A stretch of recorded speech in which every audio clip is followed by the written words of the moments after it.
Continuamos con la segunda parte de la clase de ciclo cardíaco.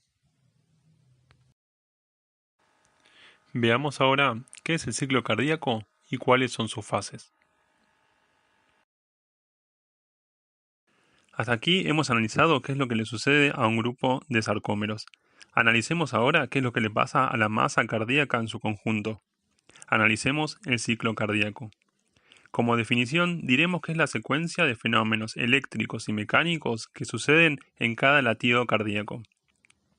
Para analizar este proceso en forma adecuada, tomaremos como premisa que los fenómenos eléctricos anteceden a los mecánicos. Es decir, que para analizar qué es lo que le está sucediendo a la masa cardíaca, antes veremos el trazado electrocardiográfico. Clásicamente se divide el ciclo cardíaco en 4 fases.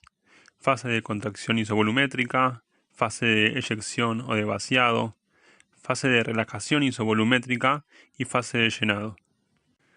Las dos primeras fases suelen corresponder a la sístole y las últimas dos a la diástole. Aunque la sístole y la diástole parecen fenómenos diferentes, es difícil trazar un límite entre ellos. Por ejemplo, uno diría, ¿cuándo empieza la sístole? Empieza la sístole con el potencial de acción, con la entrada de calcio, con el acortamiento de los sarcómeros, con el movimiento de la masa ventricular, con el cierre de las válvulas auriculoventriculares.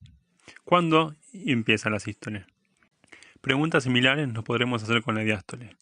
Entonces, aunque típicamente se lo describe como fenómenos separados, los límites entre ellos suelen ser difusos. Es decir, conviene analizarlos como un proceso de transición entre un estado y el otro. Un evento típico que se utiliza para delimitar estos dos procesos es la apertura o cierre de las válvulas. La apertura y cierre valvular estará dada por diferencia de presión entre las aurículas y los ventrículos y los grandes vasos. En esta figura podemos observar un gráfico de presión en función del volumen, también conocido como loop presión-volumen. Aunque este gráfico no posee la variable de tiempo, la idea de loop nos da cuenta de que esto se repetirá a lo largo del ciclo cardíaco. En este gráfico, en forma arbitraria, se colocó el punto A en el volumen telesistólico o volumen de fin de sístole. Como podemos ver, el llenado ventricular irá aumentando la presión lentamente. Producto de la despolarización ventricular, se generará un aumento súbito de presión que llevará al cierre de las válvulas auriculoventriculares e iniciará la contracción isovolumétrica. En el instante en que la presión dentro del ventrículo supere la presión de los grandes vasos, se producirá la apertura de las válvulas sigmoideas e iniciará la eyección. Pasado un lapso de tiempo, los ventrículos comenzarán a relajarse y la presión dentro de las cavidades caerá por debajo de la presión de los grandes vasos, lo que llevará al cierre de las válvulas sigmoideas, e iniciando así la fase de relajación isovolumétrica. De esta manera queda conformado el bucle o loop. Ahora bien, los límites de este bucle estarán determinados por el volumen telediastólico, que es lo que se llenó, y el volumen telesistólico, que es lo que quedó. La diferencia entre esos dos volúmenes será el volumen eyectado, mejor conocido como volumen sistólico. Veamos ahora cómo son los cambios de presión en función del tiempo dentro de las cámaras cardíacas y sus vasos principales, aunque finalizando la clase también veremos cómo son los cambios de volumen. Bien, presten atención a la siguiente figura, sobre todo en la parte superior de la misma. Podremos observar cómo varía la presión a lo largo del ciclo cardíaco. En el panel A observaremos estos cambios a nivel del corazón derecho, es decir, aurícula, ventrículo derecho y arteria pulmonar. En el panel B observaremos estos cambios pero del lado izquierdo, es decir, aurícula, ventrículo izquierdo y la aorta. Si observamos con detenimiento, podremos ver similitudes y diferencias entre ambos gráficos. Pausen un minuto el video e intenten encontrar estas similitudes y diferencias. Si no pausaron el video, háganlo ahora. La similitud más obvia proviene por el lado de la morfología, Tanto en el panel A como en el panel B, la forma de las curvas son bastante similares. Ahora, ¿cuál es la diferencia más sobresaliente? La respuesta proviene por el lado de la magnitud. Como veremos, las cavidades cardíacas izquierdas siempre se manejarán con presiones más altas. Cabría preguntarse por qué hay esa diferencia de magnitud.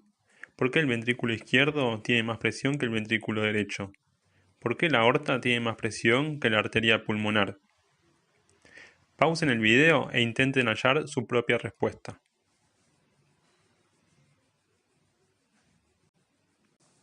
Intentaré adivinar alguna de ellas. A. Porque la masa del ventrículo izquierdo es mayor que la del ventrículo derecho. B. Porque el circuito sistémico es más largo y la sangre debe retornar a la aurícula derecha, por lo tanto requiere de más presión.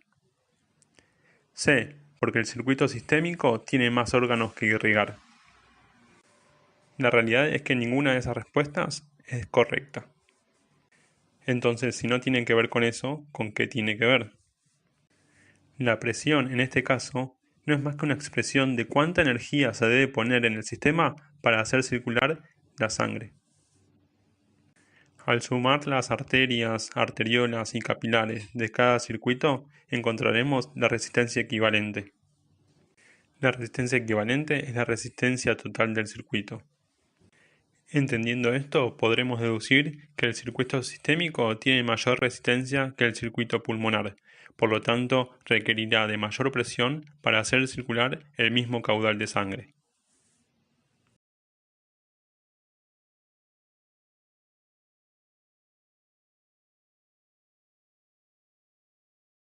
Focalicemos qué es lo que sucede con la presión auricular.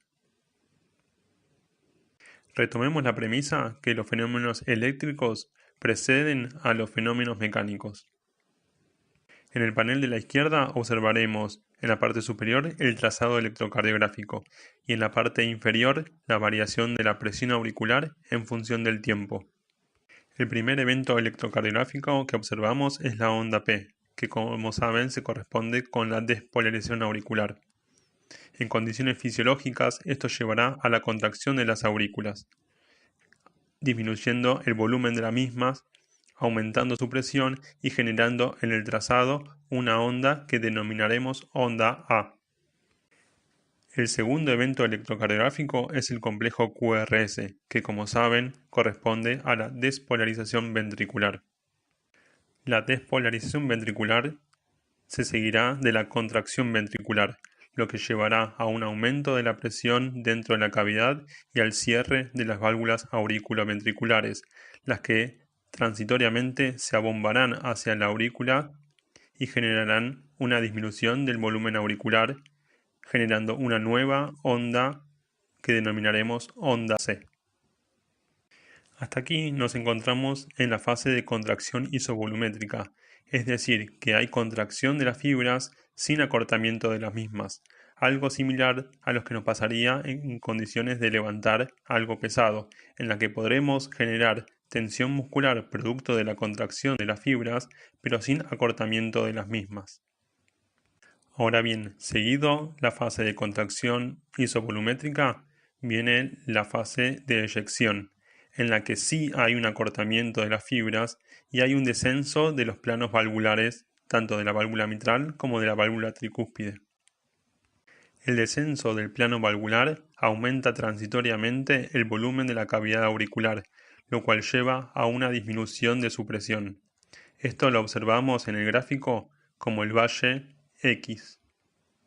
El retorno venoso hacia la cavidad auricular hará que lentamente la presión en la misma ascienda, generando una nueva onda que denominaremos onda B. El tercer fenómeno electrocardiográfico corresponde a la onda T, que como saben corresponde a la repolarización ventricular. Aunque la onda T se suele correlacionar con la relajación ventricular, tienen que tomar en cuenta que ésta se corresponde a la repolarización ventricular. El mecanismo subyacente a la repolarización ventricular está dado por los movimientos del ion potasio, y la relajación ventricular está dada por la reabsorción de calcio. Sin embargo, es cierto que hay una correlación temporal, es decir, que lo que se espera es que luego de la onda T se genere la relajación ventricular. Ahora, el aumento de la presión en la aurícula debido al retorno venoso y la caída de la presión en el ventrículo debido a su relajación llevarán al sistema a un punto en el cual la presión en la aurícula supere a la del ventrículo, llevando así a la apertura de las válvulas auriculoventriculares. En este punto, las aurículas se vaciarán en los ventrículos, generando así una caída de la presión a nivel auricular que denominaremos valle I.